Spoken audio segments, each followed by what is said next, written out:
Bonjour et bienvenue sur ma chaîne. Aujourd'hui, nous allons plonger dans le monde de l'évaluation économique. Que vous soyez étudiant, professionnel ou simplement curieux, cette vidéo vous fournira une introduction claire et concise à ce sujet essentiel. L'évaluation économique en santé est un outil puissant qui nous aide à prendre des décisions éclairées concernant les politiques de santé, les programmes de prévention et les traitements médicaux. Mais qu'est-ce que cela signifie exactement? Tout simplement, l'évaluation économique en santé, c'est l'analyse comparative de diverses options sur le plan de leurs coûts et de leurs conséquences. Et cela, c'est selon les trois chercheurs Drummond, Stoddard et Torrance, dans leur ouvrage important élaboré en 1997 et qui s'intitule Methods for the Economic Evaluation of Healthcare Programs. Alors, deux aspects de cette définition sont importants. Tout d'abord, il s'agit d'une analyse comparative. L'évaluation économique a pour objet de faire la lumière sur les choix possibles. Il doit donc y avoir au moins deux options pour qu'un choix existe. En deuxième lieu, l'évaluation porte à la fois sur les coûts et sur les conséquences.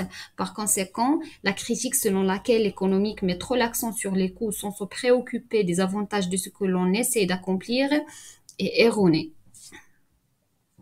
Alors pour les objectifs de l'évaluation, la comparaison va permettre de donner une base transparente et justifiable pour décider les meilleurs d'investissement et politiques de santé publique et qui maximise le résultat de santé pour une population donnée dans un contexte où les ressources sont vraiment rares et les besoins en matière de santé sont illimités.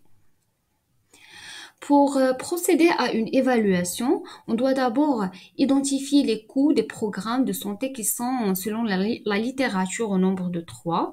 Des coûts directs qui englobent des coûts médicaux et des coûts non médicaux du traitement. Des coûts indirects comme le temps perdu du fait de la maladie. Et des coûts intangibles. Il s'agit ici de la réduction de la qualité de vie, en particulier par la maladie et la souffrance. Puis, on doit procéder à l'identification des conséquences, que ce soit des changements dans la santé, par exemple l'augmentation en espérance de vie, ou autres changements sociaux tels que la capacité à travailler.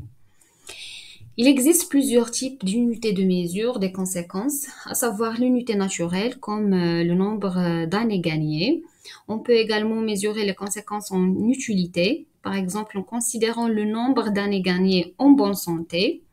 De plus, on peut estimer les conséquences de manière monétaire. Pour la typologie des analyses économiques et des programmes de santé, on va voir l'analyse de minimisation des coûts, l'analyse coût-efficacité, l'analyse coût-utilité et l'analyse coût-bénéfice. Mais dans le reste de cette vidéo, nous explorerons seulement l'évaluation de minimisation des coûts. Et dans les vidéos suivantes, nous examinerons d'autres types d'évaluation. Alors, restez avec nous pour comprendre plus comment chaque type peut enrichir votre compréhension de l'efficience des projets de santé économique. Les études de minimisation des coûts sont utilisées pour comparer deux stratégies ou deux interventions de type préventive ou curative, diagnostique ou palliative. Ces deux interventions diffèrent uniquement par les coûts qu'elles mettent en œuvre.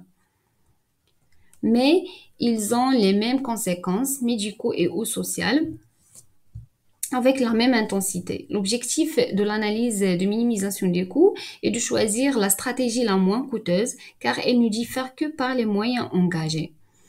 Certains nient l'existence des études de minimisation de coûts en arguant du fait que les hypothèses qu'il implique, même l'efficacité, même utilité, ne sont jamais réunies dans la réalité.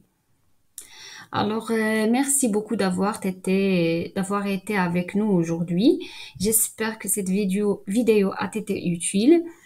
Dans notre prochaine vidéo, nous allons voir l'analyse coût-efficacité, une méthode essentielle pour comparer l'efficacité de différents projets de santé en fonction de leur coût. Alors, restez avec nous et n'oubliez pas de vous abonner pour ne pas manquer cette prochaine étape passionnante. Et à bientôt!